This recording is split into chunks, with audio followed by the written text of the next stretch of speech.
Dear audience, welcome back. Today we are going to learn how to type the plus minus sign, infinity sign and not equal to sign in the Microsoft Word.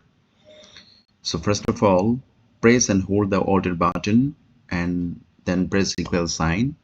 Now type /PM, hit the space bar, it will be the plus minus sign. Again, press and hold the Alt button, then press equal sign. Now type /INFTY, then hit the spacebar, it will be the infinity sign. Now lastly, we press and hold the Alt button, then press equal sign. Now type /NE, hit the spacebar, it will be the not equal to sign. I hope that you could understand the today's lesson. Again, I will come along with a new video tutorial. Till then, goodbye.